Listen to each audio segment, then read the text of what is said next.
Hey, hello again. It's Marty Walzer, otherwise known as Beardy McBeardington. Actually, the Raging Owlbear on social media. I'm getting a bit hairy though. I need to shave. Have you probably noticed if you've watched any of the last few videos? It's time. It's time to clean the face a little bit. But anyway, Storm King's Thunder. We're going to talk about Storm King's Thunder. It's episode 5 of Owlbear Runs Storm King's Thunder, and tonight I'm going to talk about a couple topics that I put on the blog, sandbox style and railroad style games, essentially. Adventures, what's the difference between them, and not really. I'm not going to go into too much depth because there's a whole article on the blog, but I wanted to just kind of mull over some of the things that I didn't write about. Talk a little bit about what I also wrote this week, the social contract and what that means for your table when playing D&D and other RPGs. And then I'm going to get into the Storm King's Thunder content. So the first part you'll be able to watch with whomever, your players, whatnot. You can say, watch up to minute X, and then he's going to talk about Storm King's Thunder. Spoiler alert. So I'll say when the spoilers are about to come in, because the first half, not a lot. I'm going to try to keep tonight pretty short. It's already late where I am. I don't know what time it is where you are, but it's late where I am, and I need to go to bed at some point. Of course, every time I say I want to keep a video short, I end up talking for an hour. So let's get right to it. Oh, right. Sorry. The second half of the video is Storm King's Thunder. Getting ahead of myself already. See? Storm King's Thunder, we're going to talk about Chapter 3. And a lot of people, I touched upon Chapter 3 in one of the earlier videos, but, you know, when talking with people on social media, Facebook and whatnot, one of the things that people keep asking is, what's the best stuff to do? What's the best stuff to do in Chapter 3? And that's a hard one to answer, but I'll get to that in a minute. And then I'm going to talk about some of the other side treks you can bring in and whatnot, and other resources you can tap for ideas. And that'll pretty much wrap the episode, because I'm trying not to go too long. My players are actually just about to assault Groodhog, potentially, while they're outside scouting it and wondering if they should run away or not. They haven't gone to the Temple of the Allfather yet, so they don't know about any of the MacGuffins or any of the tie-ins with anything else. I just let them follow Hill Giant clues until they, got to a point. But I'll get to that later too. Well, probably not in this episode. I'm trying to limit the scope. So, sandbox and railroads. Talked about this topic on the blog, and I just wanted to touch upon it for just a few minutes. I don't want to spend too much time getting into the deep, but for those of you who are newer DMs and aren't totally familiar with the parlance of what exactly, hair's going a little nutty, what exactly is sandbox game versus something that's a little more on rails. Because people talk about railroading in RPGs, and D&D and RPGs and other stuff like that. And a lot of times when people talk about it, it's always a very negative connotation, which it can be. It can be a very negative way to run your campaign, unless your players are expecting something. So let me back up a little bit and define the term. So railroading is essentially when you have a predefined plot, and there's plot point A and plot point B and plot point C, and then there's the boss fight at the end and whatnot, and you have this big long campaign planned out, and you're going to hit certain story beats. And the challenge with that is that no matter what the players do at point A, they're going to hit point B. And no matter what they do at point B, they're going to hit point C and stuff like that. Because you've pre-planned this sort of adventure. That's usually what people refer to when they're talking about railroading. The players don't have a way to turn off the tracks. And that is true.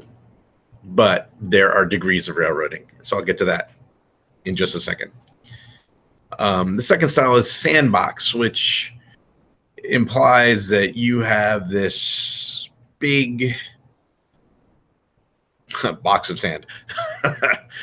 You have this big area that's kind of open world. And the players get to just sort of wander around here and there and discover things and explore. And there's not really a set plot. You may have small adventures and little things sprinkled about the region that they're exploring, but you don't have one sort of overarching epic campaign planned.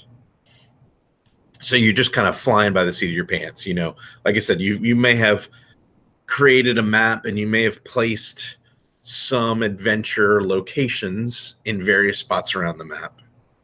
Or you may have a list of little adventure side treks or adventure locations that you haven't yet placed on the map, but you're going to let the players explore, and then you'll pick from that list and drop them in here and there as they go along. So that's like a sandbox. You're basically giving your players pretty free reign to go off in a direction, and you lay out some ideas. You throw out some rumors. You give them a map that's not complete, like it has some of the larger cities or towns, the bigger places that people know about in the map, but all the rest is sort of wilderness and it's unmapped.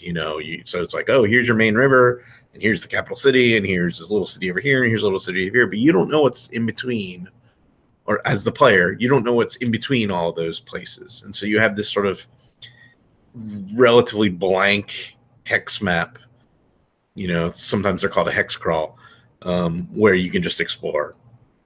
And then the other type of sandbox is you have a mega dungeon, and so there's all kinds of things happening in the mega dungeon, little mini plots or mini site-based encounters all over the mega dungeon, but there's no real overarching storyline.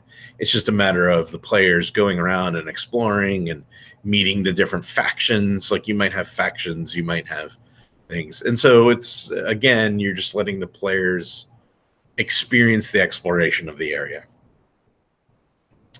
So those are sort of the two different types. Now, when you're running a published setting adventure like Storm King's Thunder, there's a certain amount of rails you just have to accept. And the reason is that it's a book. The designers have to make some assumptions about what the players are going to do in order to tell the story. And there's a balance between they have to do this, and then they have to do A to do B, then do C and then D, like a completely linear plot, which is usually what people are talking about when they use the negative connotation of railroading. It's a completely linear plot. You can't turn off of it. No matter what you do, you have to do A, and then do B, and then do C, and then the boss fight or whatever. And players do not like this because whatever the DM has pre-planned, they may not want to play. They may not be interested in that story. And so if they can't diverge from what they're doing and they just have to ride and look at the scenery, they're not able to maintain any control of what's going on in the game. And people don't like that. They want to feel like they have some control over how the plot develops, what their characters do to make an impact on the world, those sorts of things. And that's called player agency. So, if the game is too much on these rails where you have to go along that path and you cannot divert from that path at all, the players are just like, well, then I'm just kind of along for the ride. I'm not really participating so much as I'm viewing the story as it goes by. I'm not a part of the story. The story is just going to happen regardless of what I do. But that is not necessarily the case. Well, and to take an example of something like Storm King's Thunder. So the designers write a book like this, and they give a plot arc. So, first you're going to go do this thing in Nightstone, and then you're going to go encounter 1 or 2 or 3 different giant factions in this other area, and then you're going to find this other thing. I'm trying not to spoil too much for any players who might be watching. But basically, there is a predefined path through the adventure until you get to the bad guy at the end. What a good adventure does, and Storm King Thunder is pretty good at this, not wonderful, but pretty good, is it should at least give you lots of options to explore. So yeah, maybe at the end of the campaign, no matter what gaming group you're in, you're going to get to that big boss battle at the end, that big boss fight, as the culmination of the campaign. But given the flexibility of what's written in the book, and given a dungeon master who can allow the players to flex within the story, allow different paths, some that may not even be written in the book because they have to improvise encounters and scenes and plots, subplots. You can have a game that has sort of a predefined story arc and still give your players a fair amount of agency and impact to affect the events in the adventure module. And it does take some work. And that's the thing. You can run the story exactly as it's written, and that is perfectly fine. Or you can say, you know what, I'm gonna get in there under the hood and get my tools out, and I'm gonna move parts around, and I'm gonna soup this part up, and I'm gonna remove that part altogether. Basically you can customize it as much as possible if you have the time to do that. And so that every different group that plays Storm King's Thunder might actually have a pretty different experience.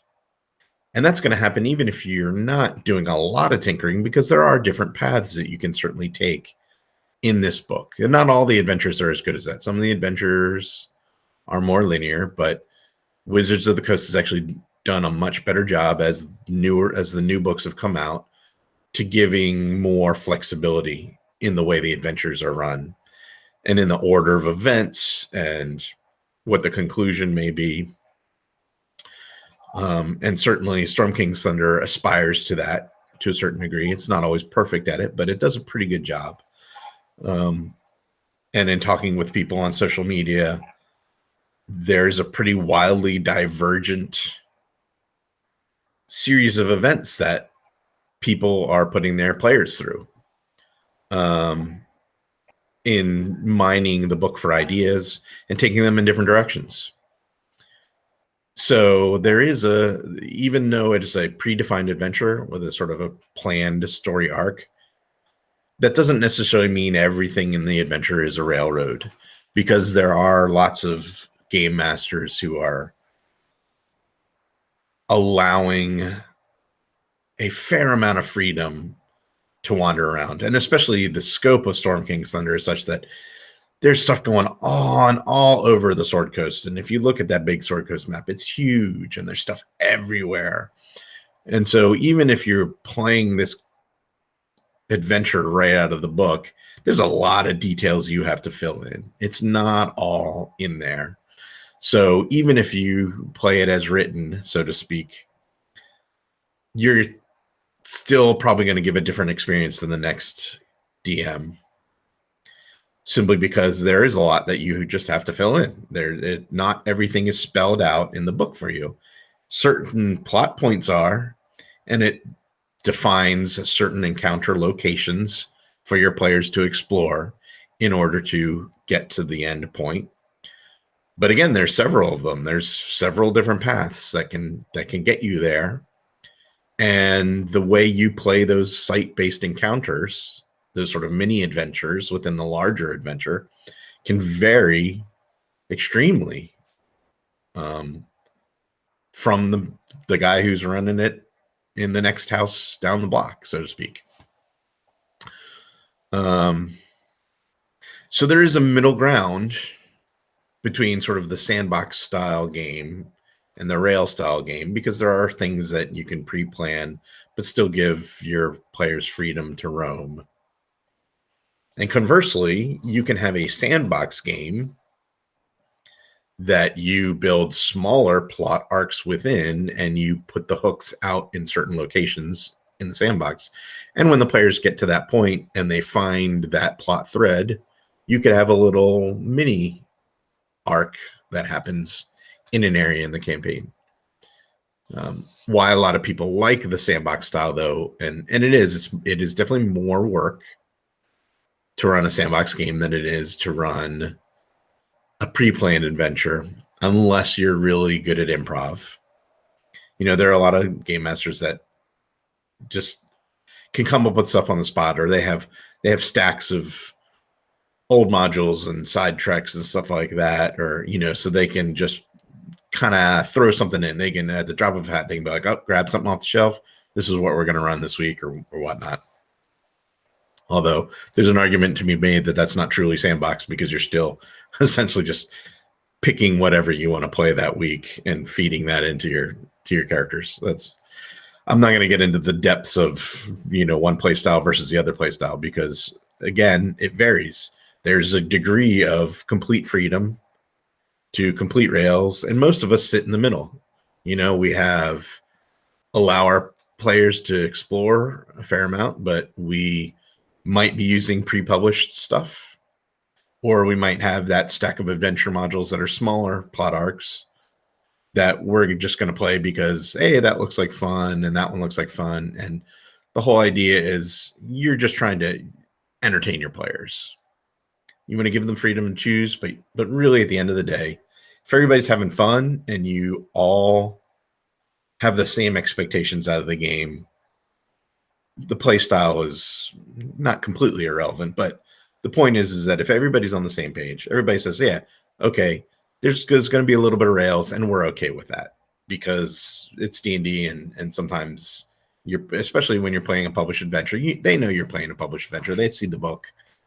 You say there's a certain amount of latitude they need to give you as a game master. You know, you don't always I certainly don't always have time to write an entire campaign each week, you know, as they go, to adjust all the time to the things they do. I try to do that with the pre-published stuff. I try to make changes based upon what they've done in the past, so that it is very possible that some later event in the adventure could become voided by something they did earlier in the adventure. And a perfect example is my guys are about to raid Groot Hog,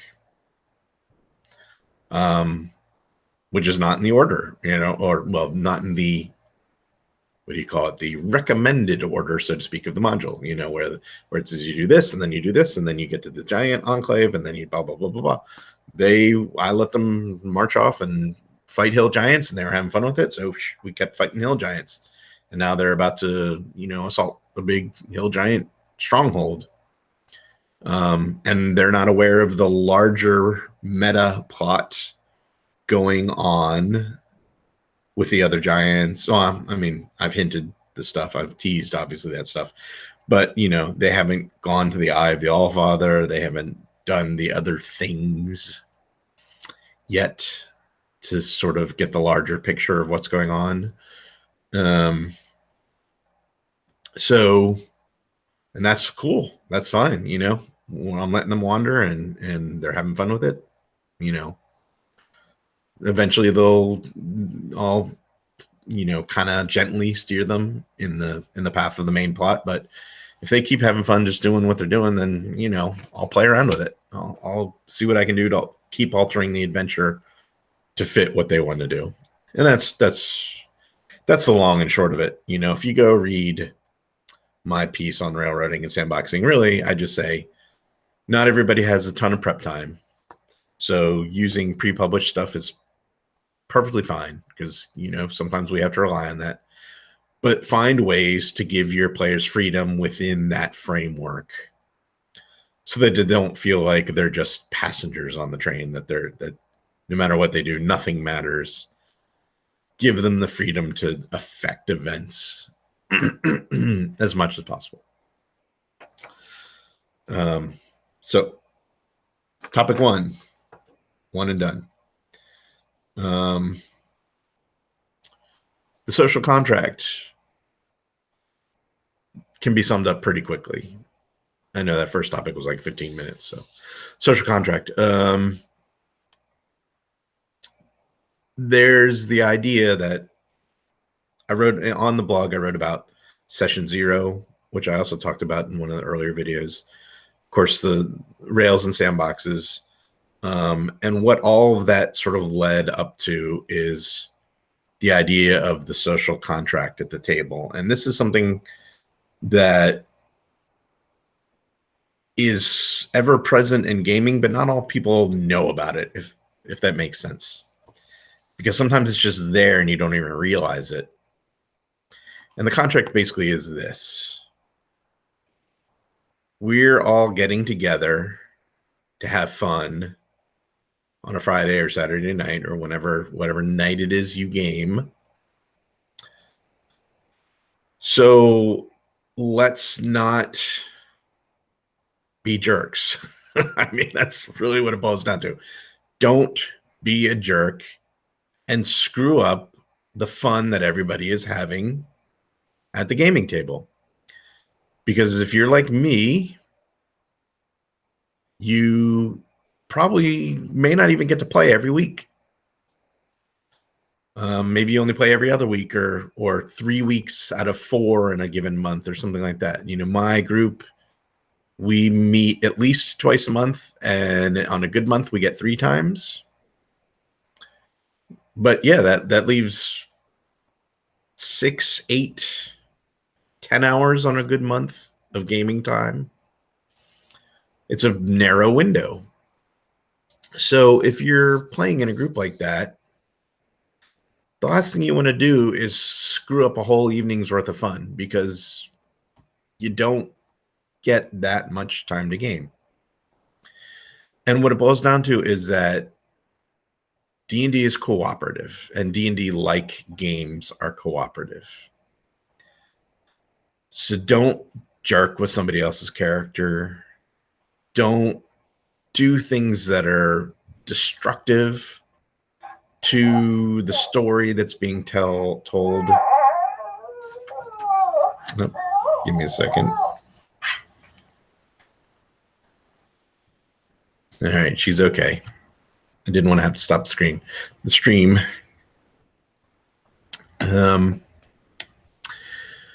Don't be a jerk. Unless that is the premise of the campaign. The point is that when you're playing in a cooperative game setting, don't actively work against your team. If you're playing in a campaign where part of the premise of the game is deceit and treachery and betrayal, then yeah, play that to the hilt, because that's the idea of the game. But if it's a cooperative game where the players are not expecting to have inter-party conflict, don't create inter-party conflict. The caveat being, if everybody's okay with role-playing fun in terms of we can have in-game conflict that is on purpose. Like you and another player say, hey, we're going to do this. You say, okay, maybe our characters don't like each other too much, and we're gonna play that out a little bit. But don't let it disrupt the game. There are other players at the table. Don't let that party conflict derail the fun. And if everybody at the table is not into that internal conflict thing, and they just say, look, I don't have a lot of time to game. Let's just go beat up some monsters. Or, I don't want to watch the two of you do Hamlet on stage with one another while the rest of us are like, really, can we just get to the D&D? And I'm not saying don't role play. What I'm saying is don't let your conflict be a distraction to what's happening. If the conflict is fun for everybody, great. Go for it. If the conflict is not fun, and especially if the conflict involves one of the players who's like, I don't want to be a part of this conflict. I don't want your character to be a jerk to my character. I don't want to be attacked. I don't want to have spells cast on me. I don't want, they just don't want to have the PvP aspect of the game. Don't do it. Don't work against the party. And it all comes back to, again, I talked about session 0 a couple episodes ago, and I wrote about it on the blog. Session 0, you set the expectations. And the expectation is, in this game, we're not going to be jerks to each other. The thief shouldn't be stealing from the fighter. The magic user shouldn't be charming other party members to get them to do what he wants them to do or she wants them to do. Don't start those intra-party rivalries. One of them. Don't start that internal rivalry if it's going to detract from the fun at the table. And it often does. I'm not saying you can't do it and still have fun. I'm saying know the limits, know where the walls are, be aware of what the other player's reactions are, be aware of the reaction of the player that you may have that conflict with, because a lot of these in-game conflicts become outside of game conflicts and your whole campaign will fall apart. So I think that's all I'm going to say about that. You can read the blog. I go into depth and I talk about specific rules that the social contract involves. But basically it says, we're in this together. Don't be a jerk about your in-game actions. Because we all come to have fun and relax. And the last thing we need is to be stressed and not relaxed and irritated by the actions of other players at the table. And that can happen. Everybody's going to get on each other's nerves every once in a while. Just make sure it's not because you're being a jerk. Your character is being a jerk in the game, and that's pissing everybody off. Just don't do that, And if people start to get mad about it, talk about it outside of the game. Say, hey, look, I thought this thing would be fun.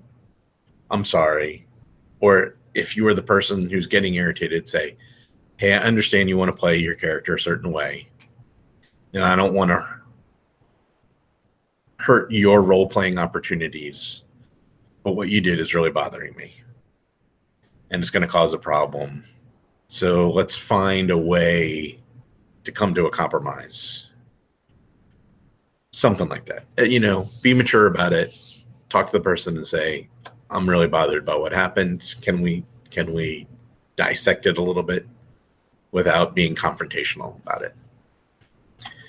And people will be reasonable, and be like, I didn't realize I was screwing up your games about it. I didn't realize it was making it not fun for you. Because nobody wants that. Nobody wants a player to leave to quit, have the campaign fall apart. No, nobody really wants that. We all want to play together and have fun together. So enough about that. Read the blog. It's a good article.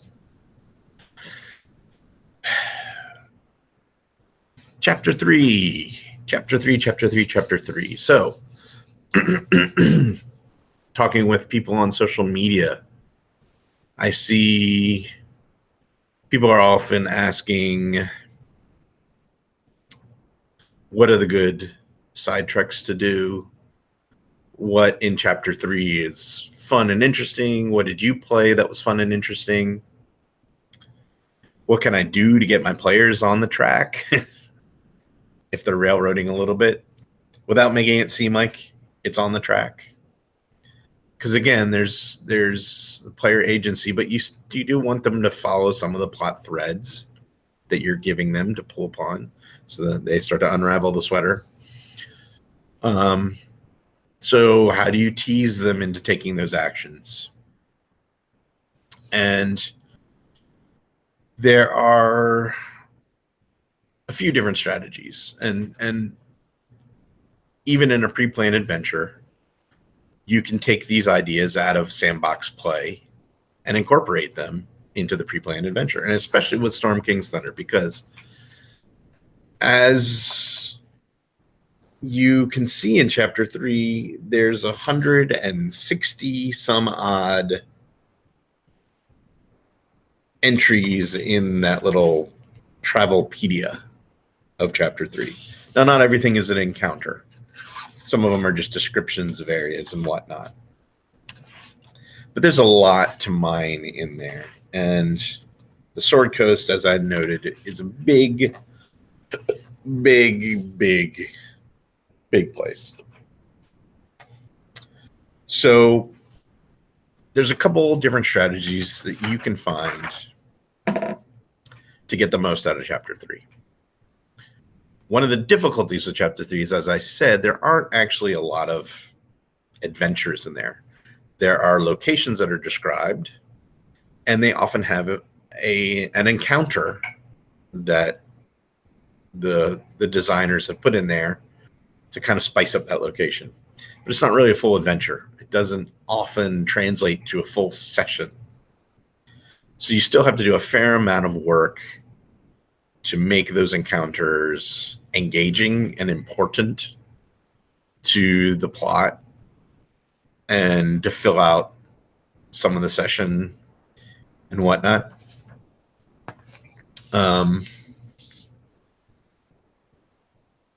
So one of the things you can do along those lines is there are quite a few places in the book where you can see the events at this location, this location, and this location are related. So you read through the cyclopedia of the 160 plus locations. But you'll notice that a lot of times there's clumps of them, unfortunately not together in the book. They're spread out in the book, but regionally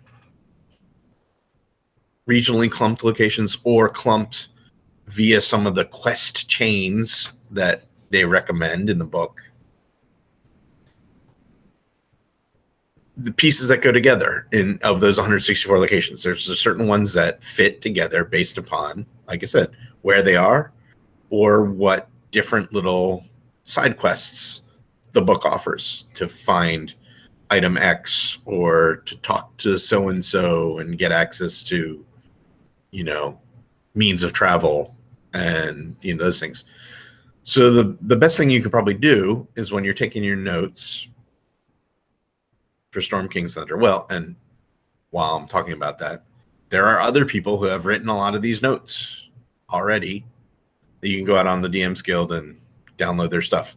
And I'll link those on the video, because there's one that's just like a general guide to Storm King's Thunder. And this guy did essentially, I ended up purchasing, I wasn't going to purchase it at first because I had done a lot of the same work already. I wrote out a 2-sentence summary of almost every one of those locations in the book. I got 3 pages of 2-sentence summaries, basically, so that I could go through, understand what was going on in all the Sword Coast locations, and then tie them together, figure out which ones I wanted to highlight and tease to my players. And there are strings of ones that go together. And one of the ones that I latched onto immediately for me was the Evermoors, because right around the Evermoors is Morbin's Shield, Calling Horns, Nesme, is it like Olliston's Hole or the Olliston's Hold, Rivermoot, so there's a whole bunch of things that are locationally around Evermoors, and several of them have little things that are suggested encounters in them, which can be sort of tied together when you look at them.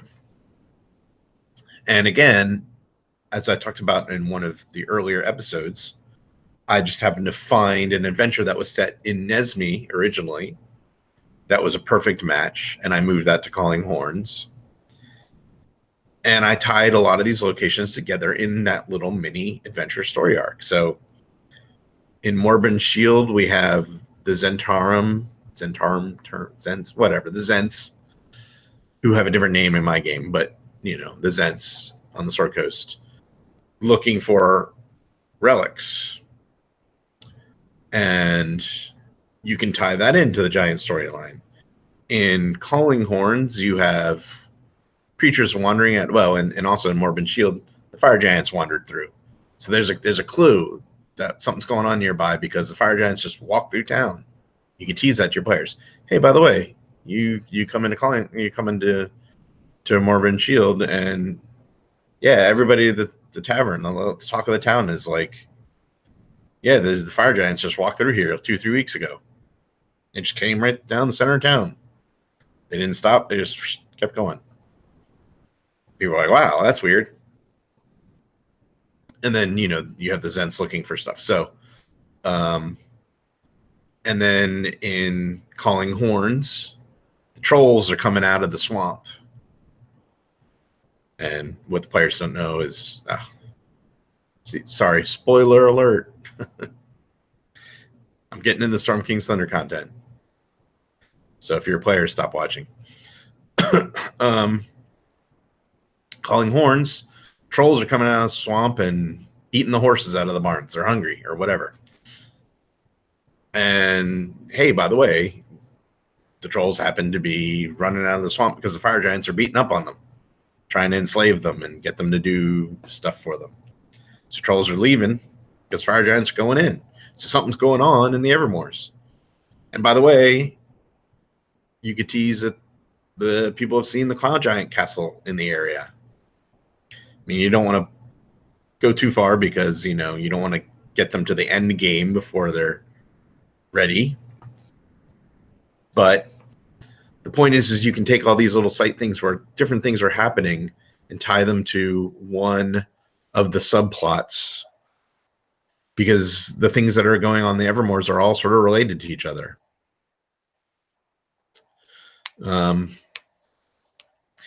So that's one way, and the same thing with the Gray Veil.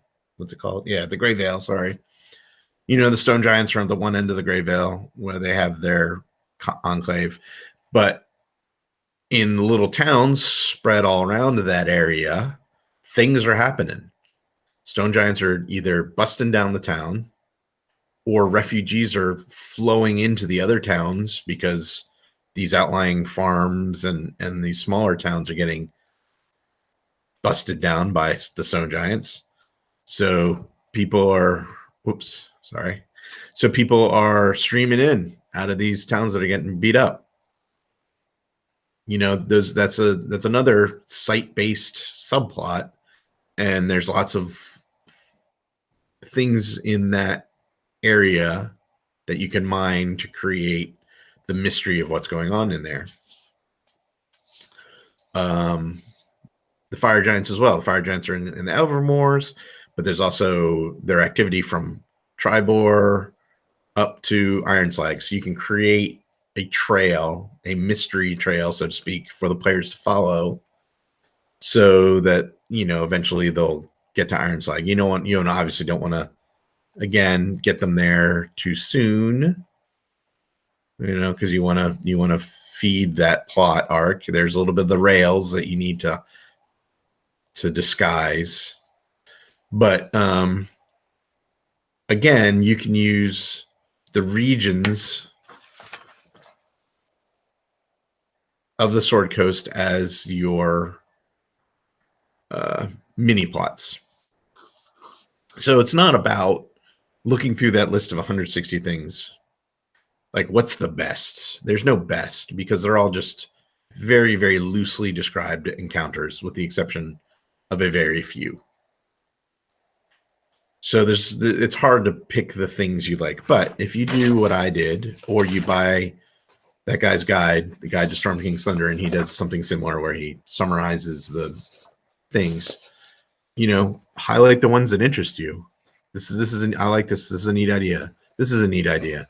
Go through the list and say, these are the ones that I want to tie together, or I just think they look interesting to run, and I can make a bigger subplot, or a bigger, I can turn this into a full session, as an example. I can, there's a lot of those. There's a lot of little mini encounters that you can expand.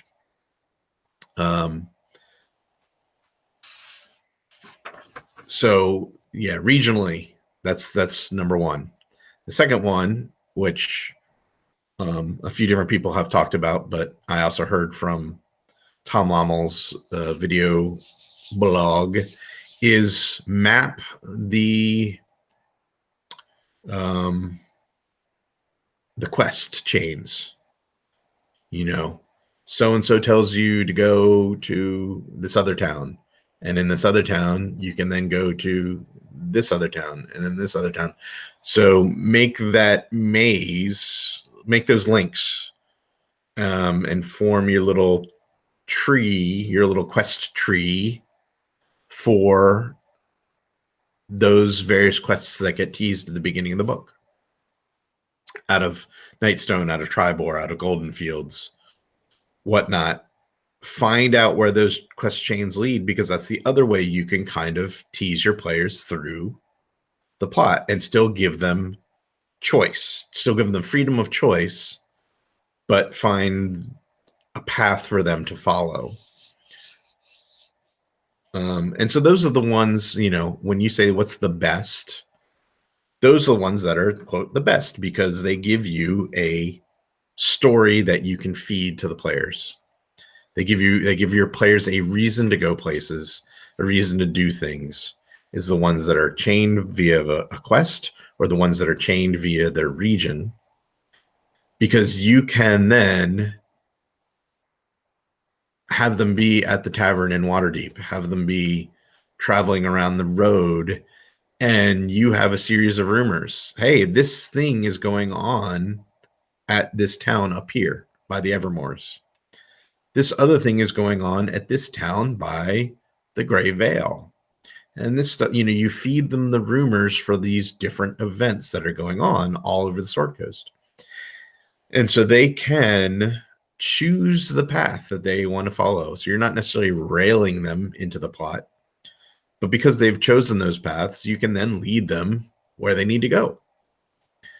If they're still going to Tribor, if they're still on their way to Golden Fields, if you're just starting out in chapter 2, you can use chapter 3 actually lead back into chapter 2.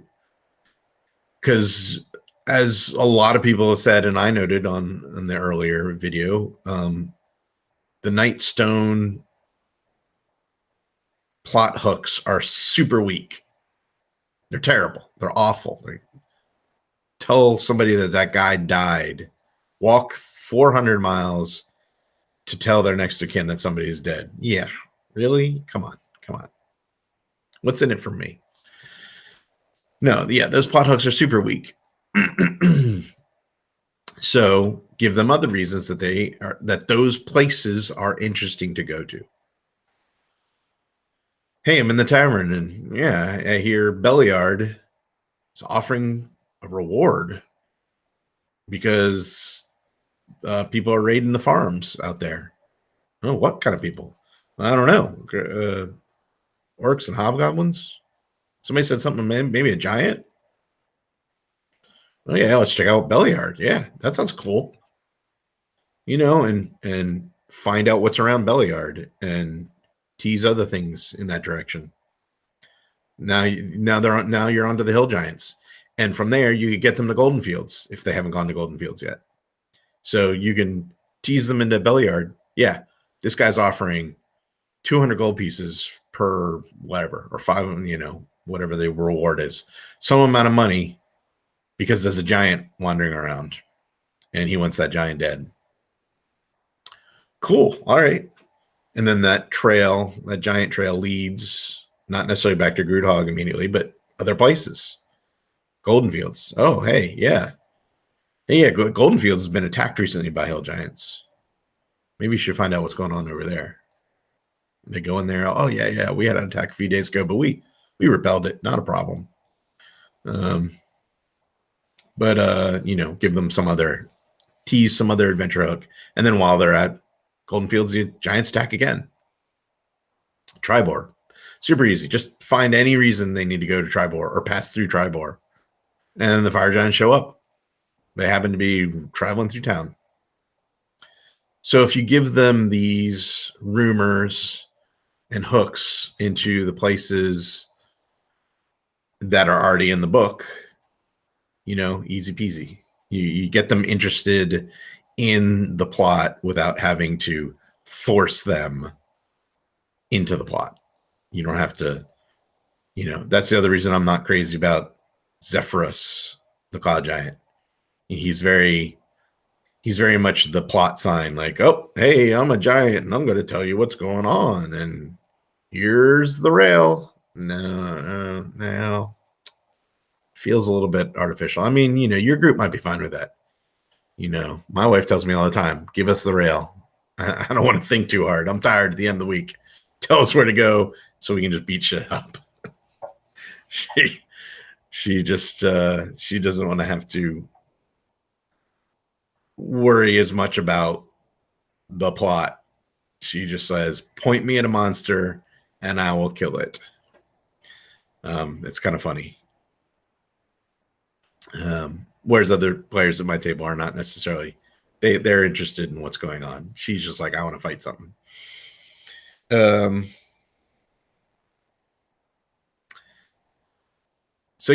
So number one, map by, think about what areas go together. Number two, map the quest chains.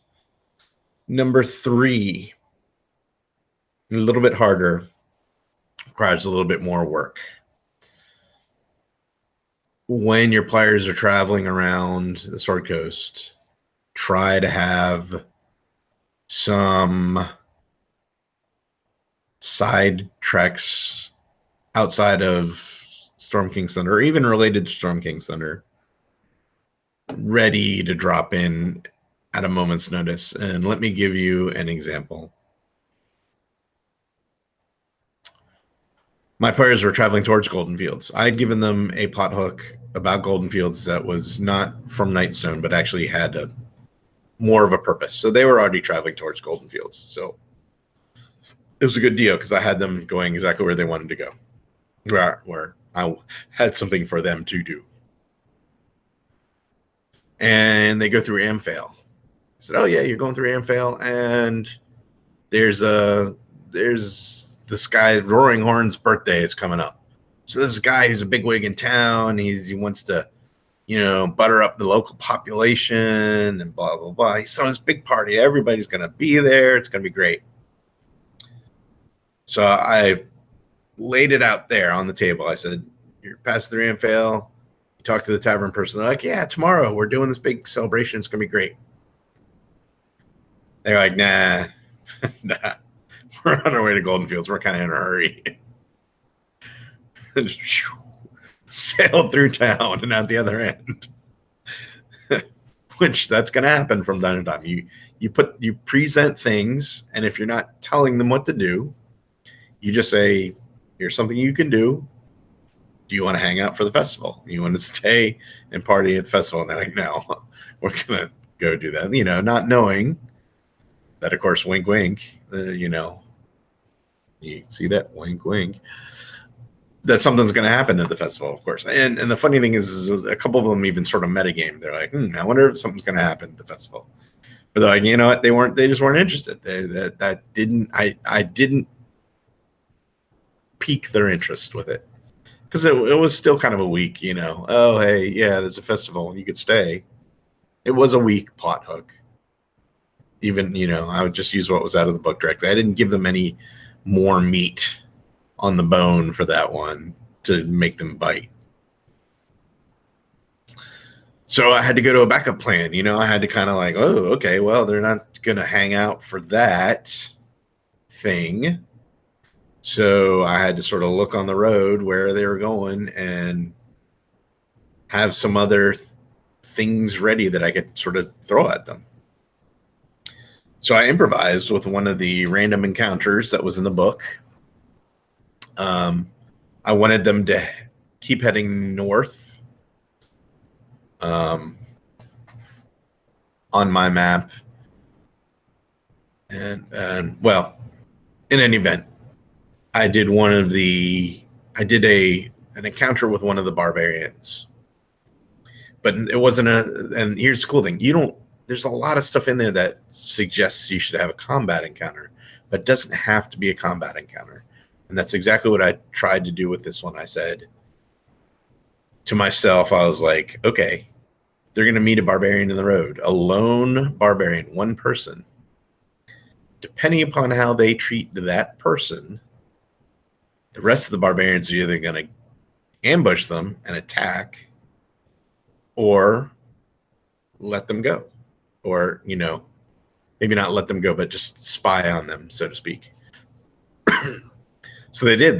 They came up on this barbarian. They had some parlay and diplomacy, and I just kind of let the encounter play out through role playing. I mean, there wasn't really any hardcore diplomacy, like roll a d20 and add 5 or whatever. It was more just let's play it out and have the conversation and see. I'll see whether they're hostile or not. And so we just kind of role played it out. And so the person ended up saying, hey, look, I'm going to meet some buddies up the road. We're traveling in the same direction. Can I just travel with you for a little while? So like, sure. Yeah. What the heck? But the point is I had these sort of, after having looked through the book and highlighted the things that I thought were interesting in my notes, I was able to sort of fall back onto an alternate plan when they didn't go in the direction that I expected them. So I just took something else out of the book and improved it a little bit. But yeah, have a couple things on the shelf, a couple small things. They don't have to be full adventures, just a couple small things on the shelf. So if the players do go in an unexpected direction during the session, you can yank that thing off and drop it in front of them. All right, so a couple quick things. So I was going to try to go through some of the list and pick out the ones that I thought were interesting, but we're already going a bit long. But I will mention a few things real quick. There's the Womford bat. So one of the quest chains takes you to the barge right in. There's the Womford bat. And again, low level party, you don't necessarily want to slaughter them with something like this. But I've used Merrick Blackman's Death in the Cornfields, which I mentioned on an earlier episode, tied that into the events that are happening around Womford. because Death in the Cornfields is directly related to those events. I mean, it wasn't written for that, but it fits amazingly well. And it's intended for a 4th level party. It's not a high combat adventure. It's more like a pseudo mystery, and there's a little bit of combat for 3rd, 4th level players. And it involves vampirism, and it was great. It fit right. So I didn't have it happen right in Womford. They were just traveling in the vicinity. They stopped in Womford. And then as they went away from the area in one of the outlying farms, I dropped that encounter in as they left along the roads out of Womford or whatever. Outside, far enough away that it didn't immediately, light the trigger off everybody's spidey sense going, hey, maybe there's a vampire back in that barge right in. No. But that was a good one. And then I found, the adventure in Dungeon 144 that I talked about also at length. But that was in Nesme, and I moved it to Calling Horns, and it fit perfectly with, trolls are coming out of the Evermoors, and here's the thing that's going on in Assault Mortar. So I talk all about it in the other episode. I'm not going to rehash all of that, but it worked great. It was perfect fit for the events that were happening in the Evermoors.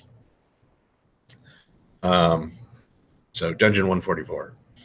And then similarly, I didn't get to run this yet, but one of the highlights that I thought was kind of interesting in the book is the fire giant dig site, where you got some fire giants, you have some ogre overseers, like, whip handlers, hobgoblins and goblins, and you have an excavation site because there's a piece of the Vanendad or something like that they're trying to excavate. That could be turned into a full session for sure. As a matter of fact, you could draw a quarry. You could draw something where, okay, these guys have set up and they've started to really dig, and they've got crane, or something, like they put together wooden scaffolds and they're really getting into this.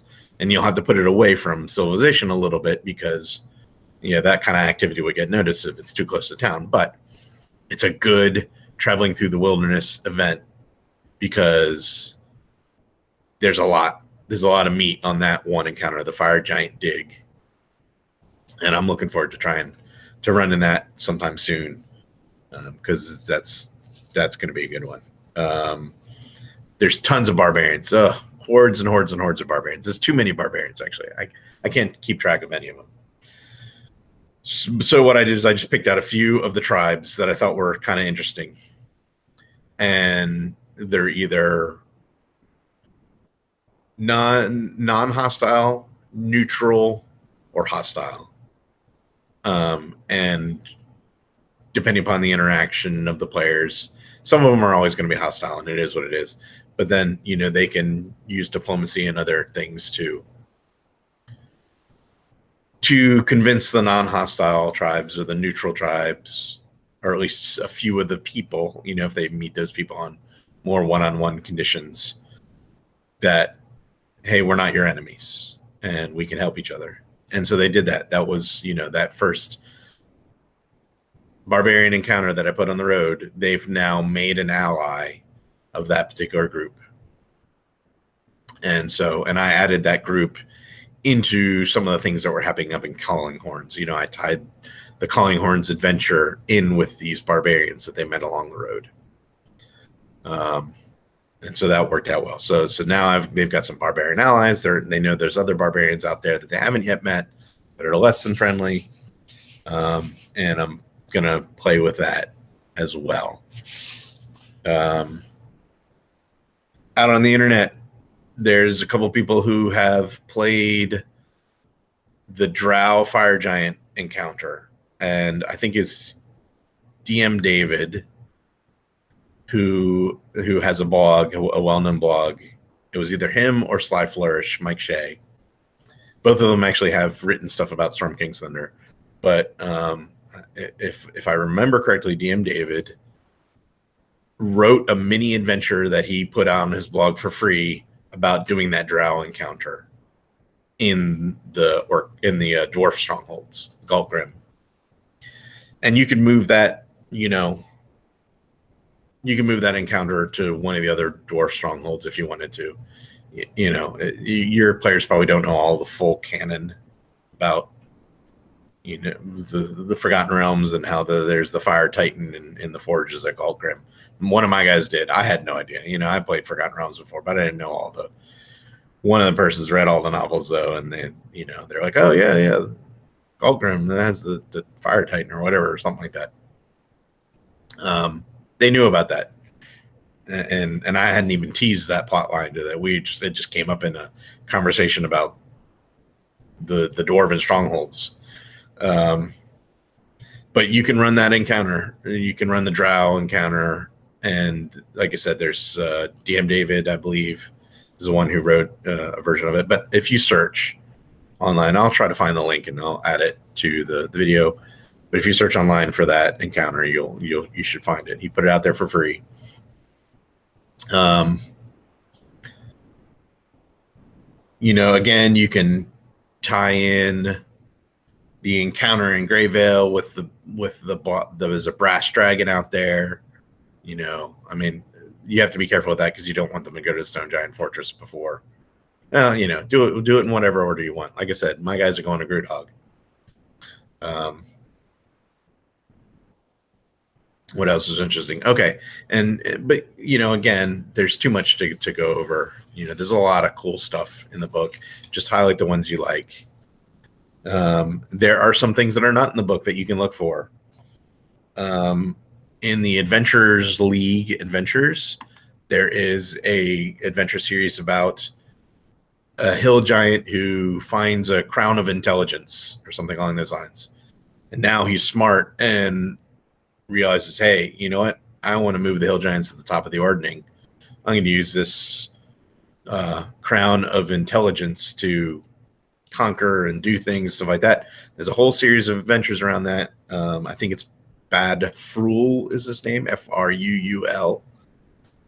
And I'll link to those adventures. So if your players are interested in the hill giant plot, here's another hill giant that they could go fight.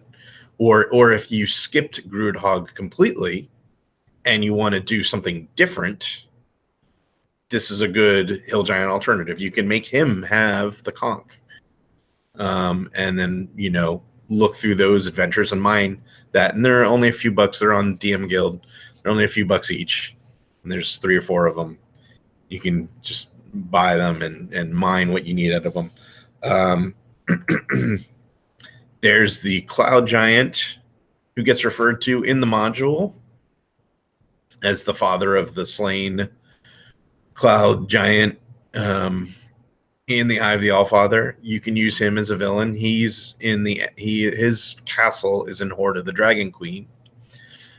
But if you don't have that book, you can just search generically for Cloud Giant Castle, get yourself a map of a Cloud Giant Castle, and populate a Cloud Giant Castle, and have him be a side trek, Oh, these Cloud Giants you find out those are the ones that bombed Nightstone. You found them, whatever. They're over Parnast or they're over somewhere else. So what are you going to do about it? And make a little mini adventure out of that one. Or, look at the Horde of the Dragon Queen and see what's in there. Cloud Giants Bargain.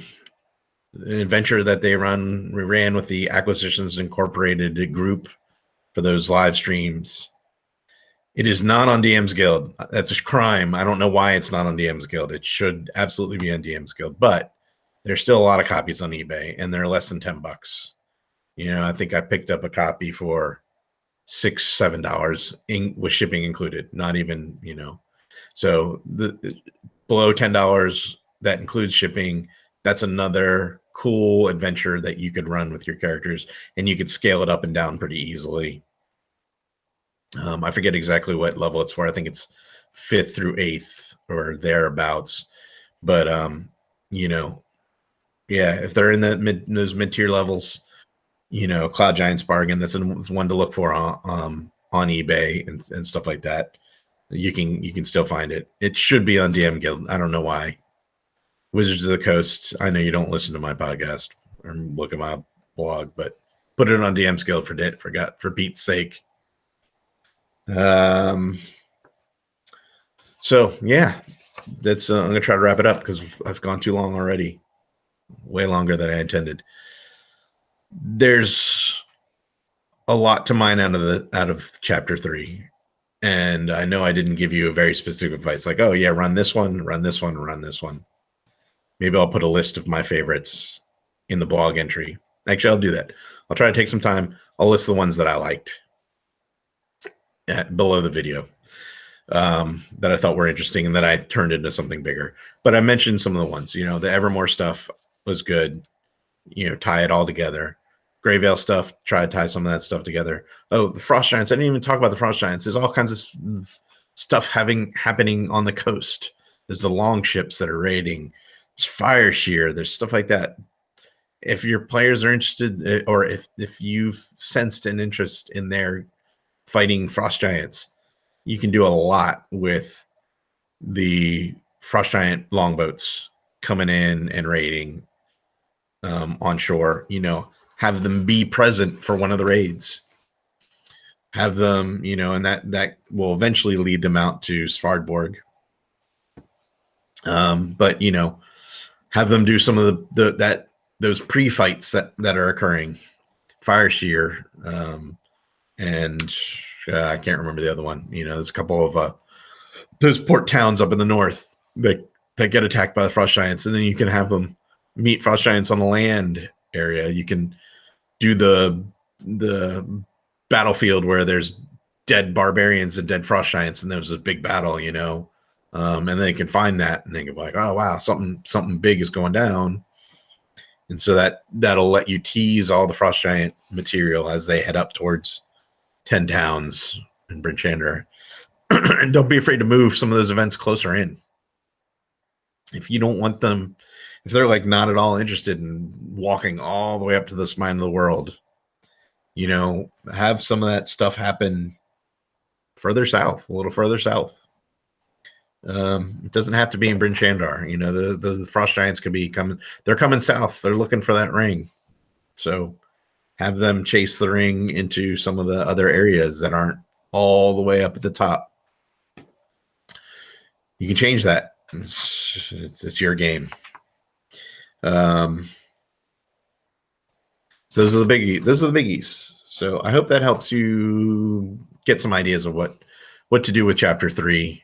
I know I was a little bit meandery during this particular broadcast, but I'm gonna, like I said, in the notes, I'm gonna put some of the ones that I ran that I liked, some of the side quests and some of the random encounters. And maybe I'll talk about them. Maybe I can each episode I'll try to do like a 5-minute. Oh, here's this one I ran and did good, and this one I ran and did good. I'll try to highlight one of the random encounters. Or the suggested encounters that I did over the course of the game. Okay, so it's been an hour at least. So have a good night or good day or whatever time you happen to be listening to this. And I'll see you in a week or two, I hope. All 5 of you that have been watching me regularly. All right, see you later. Marty Walzer, the Raging Owlbear. Good night.